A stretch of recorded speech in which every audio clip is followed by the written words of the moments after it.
Entrevista. En A Primera Hora, analizamos los hechos del momento junto a sus protagonistas.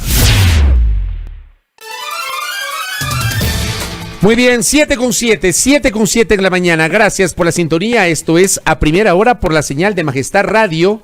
Y ya estamos con Majestad Televisión. Buenos días, Santo Domingo de los Áchila. Saludos cordiales. Despedimos a Osvaldo Garzón, quien conduce la primera emisión de nuestro espacio allá en la provincia de Sáchila, y ya estamos enlazados, retransmitiendo justamente la señal informativa de Majestad Radio. Buenos días, Santo Domingo. Estamos con nuestra señal informativa en las frecuencias de Majestad, 89.7 FM estéreo en Pichincha, 88.5 en Manabí, 97.5 en Esmeraldas. Estamos en la internet por www.radiomajestad.com, también en Santo Domingo por el canal 3 del sistema TVNet para los suscriptores de TVNet. Y estamos generando nuestra transmisión por Facebook Live a través de las fanpages de Majestad Radio y de Primera Plana. Vamos a comenzar con la ronda de entrevistas correspondiente a la jornada del día de hoy. Inti Gronever está con nosotros, inventor del MIT en el 2018 para Latinoamérica, embajador ecuatoriano por el ambiente, PhD en innovación ecuatoriano. Está acá con nosotros para conversar un poquito sobre cómo lee la política ahora mismo, cómo lee el desarrollo de esta campaña y, por cierto, si los candidatos presidenciales han sido contundentes en cuanto a sus propuestas respecto de los temas ambientales, en los cuales Inti Gronever está íntimamente ligado. ¿Cómo le va, Inti? Bienvenido, buenos días. Hola, Fabricio, qué gusto estar contigo el día de hoy. Gracias, Inti. A ver, ¿cómo ha visto la campaña en este tema que es de su experticia y de su conocimiento?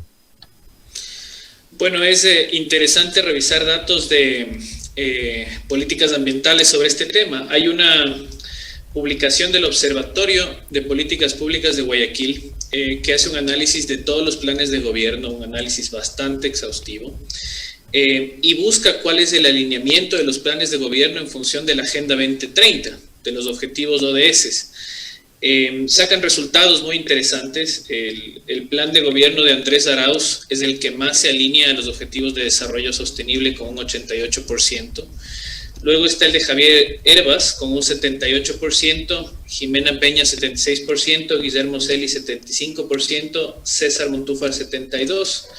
Y luego se encuentran los que ya no tienen una alineación tan clara, ¿no? Planes de gobierno como el de Guillermo Lasso, apenas del 52%. Yacu Pérez, quizás una sorpresa, 64% alineado con las ODS. Y el resto por debajo del 49%, Fabricio. Entonces, en resumen, hay ciertos candidatos que entienden el tema de la Agenda 2030, la integralidad que esto representa, mientras que otros, la gran mayoría, desconectados totalmente de la realidad actual, ¿no? Vivimos un evento pandémico producto de la destrucción de la biodiversidad. Lo que se esperaría de los candidatos es que tengan una propuesta acorde a la realidad que vivimos. Pongamos en contexto para conocimiento de nuestro público, ¿qué significa los objetivos del milenio y a qué nos referimos cuando hablamos de esos porcentajes que ha presentado Inti Gronever respecto de las propuestas de los candidatos? Los objetivos de desarrollo sostenible, Fabricio, son parte de la Agenda 2030. Son 17 objetivos. Tienen 169 metas y 231 indicadores. Y son un trabajo realizado por Naciones Unidas a la cual todos los países se han unido y trata de generar una hoja de ruta para un futuro al 2030 sostenible y con una reducción de la brecha de inequidad también, no solo en los temas ambientales. Entonces sirve de guía para poder entender en varios aspectos, por ejemplo, en temas relacionados a la pobreza, hambre cero, salud y bienestar, hablamos de educación de calidad, igualdad de género, vida submarina, agua limpia y saneamiento. Tiene una integralidad en distintas condiciones de la sostenibilidad, tanto de las personas como el ambiente. Entonces, refleja bastante cuál es la hoja de ruta que deberíamos nosotros seguir todos los países para poder llegar a un estado de sostenibilidad. Correcto. Con base en esta explicación, ¿qué significan estos porcentajes que presentó usted respecto de las propuestas de los candidatos, Inti Gronever? Lo que significa es un trabajo interesante que ha hecho el Observatorio de Políticas Públicas de Guayaquil, es buscar de todos estos indicadores que mencionábamos, las metas y los objetivos, qué tanto se alinean los planes de gobierno a los objetivos de desarrollo sostenible, ¿no? A los 17 objetivos. Entonces hicieron un trabajo bastante fuerte con más de 80 estudiantes para poder ir determinando cuál es el alineamiento, cuánto de estos objetivos se encuentran dentro de los planes de gobierno. Y en función de esa información sacan un porcentaje, como un 80%, en el caso de Andrés Arauz un 88%, lo cual significa que en un 88% dentro del plan de gobierno, en este caso del candidato Arauz, se encuentran todas estas metas y objetivos. Muy interesante en ese sentido el nivel de alineamiento, ¿no? Por otro lado, otras propuestas con mucho menor nivel. Por ejemplo, de lo que usted notaba, los que mayor cumplimiento tienen son Arauz y Javier Hervas, ¿verdad? Eso es correcto. Hervas está con un 78% y Arauz con un 88%. Por ejemplo, en el caso de Arauz, y ya vamos a hablar también de Hervas, Arauz, por ejemplo, ¿qué propone en su plan de gobierno que se ajusta a estas políticas que estamos conversando, Inti? Por lo que se podría entender, ese alto nivel de alineamiento quiere decir que cuando se construyó el plan de gobierno de la propuesta de Arauz, muy probablemente tuvieron en cuenta los objetivos de desarrollo sostenible. No fue un tema de coincidencia, sino que más bien, al parecer, el plan de gobierno de la candidatura de Arauz tenía ya desde su inicio, desde el diseño, una consideración de estos objetivos de desarrollo sostenible, ¿no? Entonces, quizás rescatar los temas muy importantes, temas de hambre cero, tener objetivos hacia allá es muy importante para un país con una inequidad tan alta. Y con la emergencia ambiental que vivimos aquí en este país, Fabricio, imperativo tratar de cambiar la curva de destrucción de la biodiversidad que tenemos. Hemos llegado a un punto de una emergencia terrible, ¿no? El 96% de la basura en este país, Fabricio, termina, en el mejor de los casos, en rellenos sanitarios o botaderos de cielo abierto. En el mejor de los casos, mucho de eso termina filtrándose hacia el medio ambiente. La capacidad de reciclaje de este país es menor al 4%. Entonces hay una crisis medioambiental que se suma a las otras crisis que tenemos, lo cual hace que ojalá se tomen medidas al respecto. El país no va a aguantar este tipo de actividades tan lineales que lo único que hacen es saturar zonas de sacrificio. Quito ya tiene un problema, ¿no? En el tema con el relleno del Inga, evidente, y es fruto de esto, fruto de que no estamos haciendo ese cambio y aumentando temas de reciclaje, por ejemplo, en el país, y por eso la necesidad que quienes aspiran a la presidencia se alineen con esas necesidades. Se necesita tomar decisiones urgentes al respecto. Si hablamos, por ejemplo, de ese porcentaje de Arauz y cerca, digamos, lo más cerca es lo de Javier Hervas, ¿cuál es la diferencia entre los dos planes en esta materia, Inti? Bueno, yo en el comparativo que pude realizar ya a nivel personal, el proyecto de Hervas, en realidad realizado por la Izquierda Democrática, porque él se realizó antes de que él fuese candidato, tiene ciertos lineamientos también hacia las ODS, y quizás hay una falta más clara, una falencia en el tema de indicadores en lo que es economía circular, en poder determinar cómo se va a aterrizar ciertos discursos que se encuentran en el plan de gobierno de la Izquierda Democrática, ¿no? Por ahí veo una diferencia notable. Quizás ese es uno de los puntos que demuestra una diferencia entre uno y otro candidato. Más allá de eso, en realidad bastante también alineado a las ODS. Le pregunto, y repítame, ¿en ese cumplimiento también está Yacu Pérez o no? ¿Cuál es el porcentaje de Yacu si es que lo midieron? Yacu también fue medido, fueron medidos los 16 candidatos.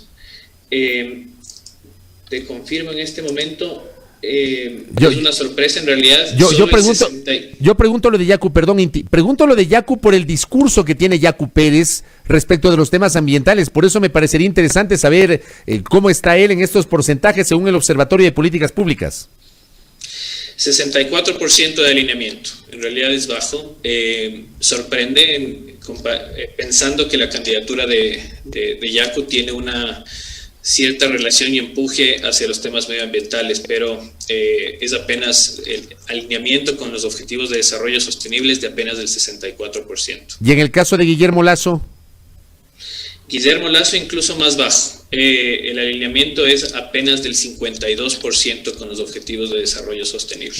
Yo pregunto sobre todo de Arauz, de Lasso y de Yacu, porque está claro que ellos, digamos, han estado en la primera línea de los 16 candidatos presidenciales, están en la primera línea, y luego tenemos a los otros 13, más allá de que todos los analistas creen que va a haber un pelotón intermedio. No sabemos finalmente qué va a pasar el próximo fin de semana, pero sí me sorprende, y yo le pregunto a Inti, ¿también le sorprende el porcentaje de Lasso en este estudio?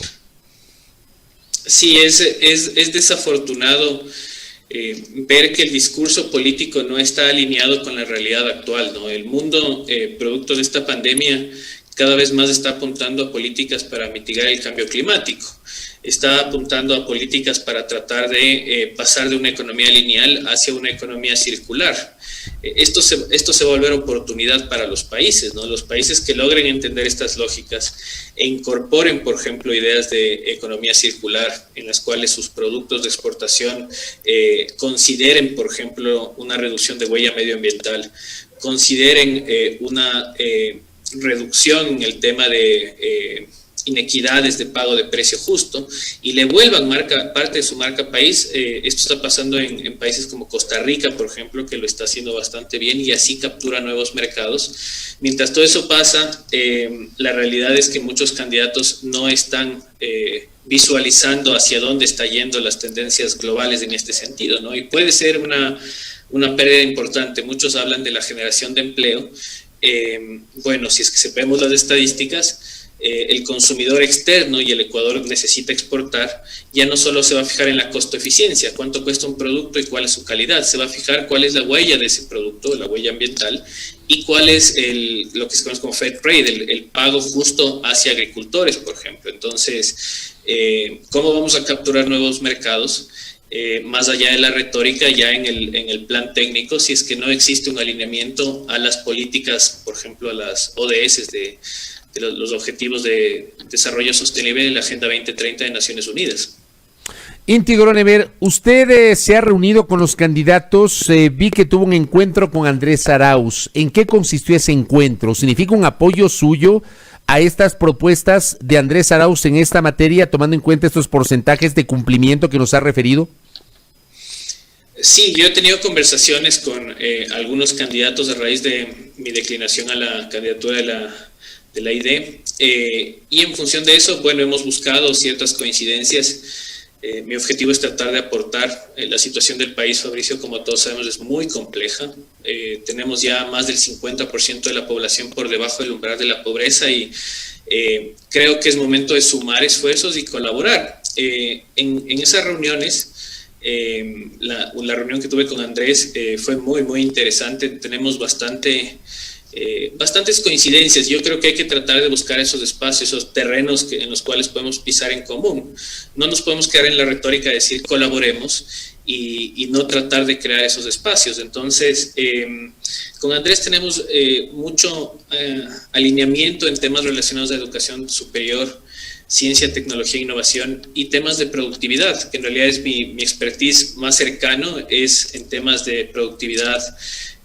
Tengo un máster en manufactura, un doctorado en innovación, entonces el tema de productividad es algo que me apasiona mucho y fue muy interesante ver esto. Entonces sí, tenemos coincidencias y ojalá la posibilidad de apoyarle a él en caso de que sea quien fuese elegido por los ciudadanos. ¿Es el único candidato con el cual usted se ha reunido, digamos, de forma expresa, asumiendo estos compromisos, o ha dialogado con otros candidatos, Inti Gronever?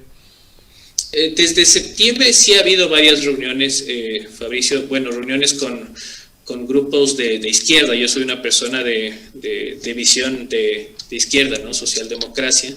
Ese es el lado donde yo me veo en la historia, ¿no? Entonces, ha sido reuniones con gente de izquierda. Con Andrés no es una sola reunión, en realidad hemos tenido ya varias conversaciones por algunas semanas. Lo cual ha derivado ya en esta reunión oficial que tuvimos el domingo pasado. ¿Y con Javier Hervas ha conversado? No he conversado con él. Pero eso ya me llama la atención, porque usted inicialmente iba a ser el candidato presidencial de Izquierda Democrática y usted decidió declinar esa postulación la noche de aquel sábado cuando se estaban desarrollando estos ejercicios de democracia interna en la IDE. Sí, desafortunadamente fue una decisión difícil. No logramos llegar a las coincidencias de visión ideológica necesarias para poder avanzar y es complicado. Si un proyecto avanza, un proyecto tan importante como una propuesta para todo un país, la responsabilidad era tratar de llegar a acuerdos mínimos y poder empezar a trabajar, y eso no se dio, Fabricio, desafortunadamente. No tengo una mala relación con la ID, no he sido militante, no soy parte del partido, pero tampoco han habido acercamientos luego de el anuncio de Javier, ¿no? que se sumó en las últimas horas, días como precandidato. Correcto. Inti Gronever, gracias por estos aportes por el debate público. Una cosa adicional, ya que estamos hablando de esto, estos porcentajes que usted ha señalado respecto de porcentajes que vienen a ser muy tangenciales del reciclaje, que se maneja acá en el Ecuador apenas el 4%, el hecho de que acá todavía tenemos obviamente la utilización del relleno sanitario, botaderos de basura a cielo abierto. Hace algunos meses Tarcisio Granizo me decía que el 50% de los botaderos de basura en el Ecuador que manejan las municipalidades siguen siendo a cielo abierto. Recién se está debatiendo el concepto de economía circular, hay un proyecto de ley que está siendo debatido en la Asamblea Nacional. Hace pocas semanas se aprobó y entró en vigencia la ley para la regulación del plástico de un solo uso, que fue aprobada justamente por la Asamblea Nacional. ¿Cómo ve este camino en función de lo que se viene, Inti? Con eso cierro, por favor. Gracias, Fabricio. Bueno, es un inicio, pero estamos bastante retrasados, ¿no? Hay problemas bastante graves a nivel país en distintas ciudades, no solo con el tema de manejo de desechos sólidos, sino también lo que son descargas de aguas residuales, ¿no? Más del 80% de las ciudades en el país no tienen sistemas de tratamiento. Entonces, lo que tenemos que entender es que todo esto ya tiene consecuencias directas en nuestra biodiversidad. Y voy a poner un ejemplo que quizás sea más gráfico: el Banco Natural de Proteína, que son los peces. En otros sitios ha crecido la población en mayor nivel y no se hizo este tema de poder controlar los desechos que terminan en el medio ambiente, terminan destruyendo el Banco Natural de Proteína, que son los peces, por todas las descargas que van hacia el océano, ¿no? Descargas de plásticos, descargas de lo que son aguas residuales. ¿Qué va a pasar en el Ecuador cuando una de las principales fuentes de exportación es la acuacultura? Y vamos a tener este problema. Entonces hay que despertar un poco y darnos cuenta de que el tema ambiental no puede esperar, Fabricio. Es un tema demasiado importante como para dejarlo pasar más de 4 o 5 años, ¿no? Estamos ya retrasados y con temas emergentes en muchas partes del país. Correcto. Inti, gracias por el tiempo y por esos aportes. Una cosa más que perdón, iba a cerrar la entrevista, pero me envían acá un mensaje. Me piden que le pregunte. Primero, si a usted lo buscó la Izquierda Democrática o usted buscó a la Izquierda Democrática, y si es verdad que usted pudo haber sido candidato a la vicepresidencia. Me piden que le pregunte eso a un oyente. Le traslado esa inquietud, Inti Gronever. Bueno, fue un trabajo de varios meses, ¿no? El acercamiento fue más o menos en febrero, ¿no? No fue un tema al azar y no era yo el único precandidato. Habían, me parece que 5 precandidatos. Y claro que dentro de las posibilidades también se planteaba un tema de una vicepresidencia. Yo no tengo ningún interés estoy en contra de esta idea de los liderazgos mesiánicos, que es una sola persona quien tiene que tener las soluciones y no trabaja en equipo. Entonces sí hubo también una conversación relacionada al respecto de una potencial vicepresidencia ahí. Pero esto fue, como digo, no fue un tema súbito, ¿no? Fue un trabajo de varios meses. Yo también formo parte de un equipo de trabajo, no estoy solo en estos temas. Pero bueno, lamentablemente no terminó en un buen camino, ¿no? Correcto. Gracias a Inti Gronever, muy amable, que tenga un buen día. Igualmente, gracias. Muy gentil. Inti Gronever conversando aquí en A Primera Hora sobre estos temas ambientales. Miren ustedes, hablando justamente de los contenidos de los programas de gobierno de los candidatos, unos que tienen o que cumplen con altos estándares y otros evidentemente que no lo han tomado tanto en cuenta, ¿no? Lo que nos ha comentado nuestro invitado hoy, Inti Groneberg, respecto justamente de cómo los candidatos en sus planes de trabajo han incluido el cumplimiento de los objetivos de desarrollo sostenible que son parte de la Agenda 2030. Menciona a Arauz, menciona a Herbas, muy por debajo a Lasso y a Yacu Pérez. Tema también para el debate público. 7:27, pausa. Al volver, atentos, Daniela Valareso, intendenta general de Policía de Pichincha, en A Primera Hora por Majestad Radio y Majestad Televisión.